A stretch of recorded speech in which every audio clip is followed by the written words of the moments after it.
Offrez-vous les délices de la maison des farines pures en détail, en gros et même à crédit pour vous les entrepreneurs. Avec la maison des farines pures, facilitez-vous la vie dans la cuisine. Infoline, plus 229 67 38 78 98. Depuis 6 mois, j'ai adopté ces farines et toute ma famille se porte à merveille. Nos farines sont pures, sans additifs et produites dans des conditions naturelles. C'est super!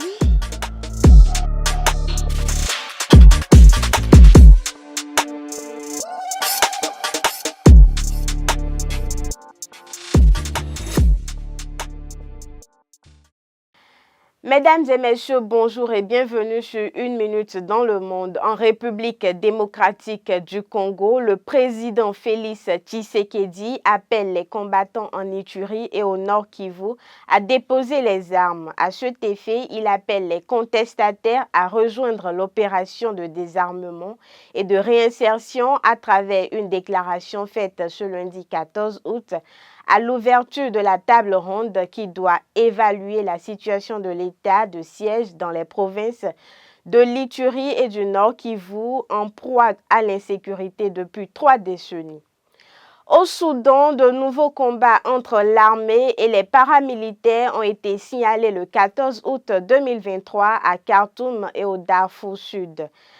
La guerre entre les deux généraux, Hemedti, leader des forces de soutien rapide, et Al-Bourhan, celui des forces armées, dure depuis 4 mois déjà. Une crise qui a provoqué depuis le 15 avril 2023 d'importants déplacements des populations.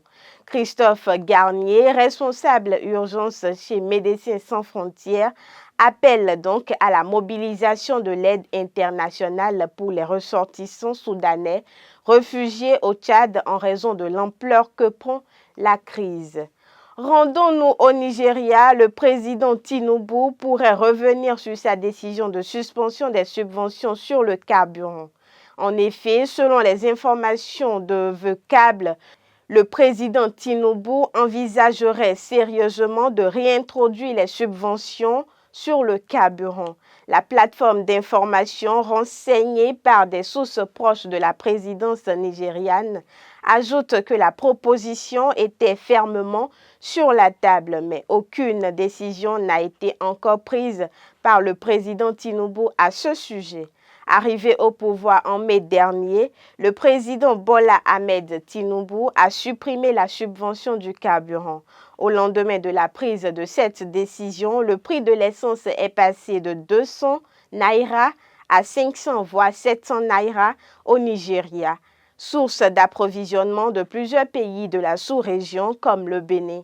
Mais cette décision prise il y a quelques mois pourrait changer car le président nigérien envisagerait une subvention temporaire de l'essence.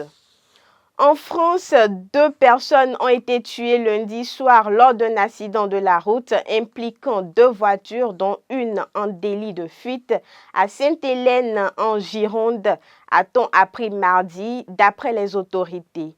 2 autres personnes ont été grièvement blessées dans l'accident et transportées vers le CHU de Bordeaux avec leur pronostic vital engagé, a également indiqué la préfecture de la Gironde. Le conducteur impliqué dans le délit de fuite était positif au dépistage d'alcool et de stupéfiants, selon la préfecture.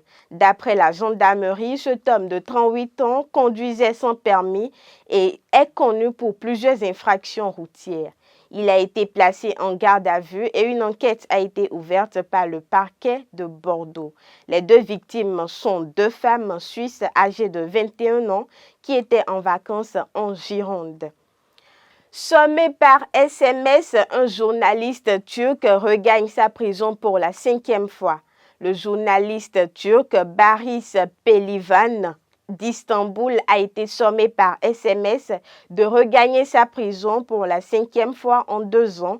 Il s'est présenté mardi devant son centre de détention à Istanbul, a constaté l'agence France Presse. Mesdames et messieurs, ce sera tout pour aujourd'hui. On se retrouve demain pour de nouvelles informations.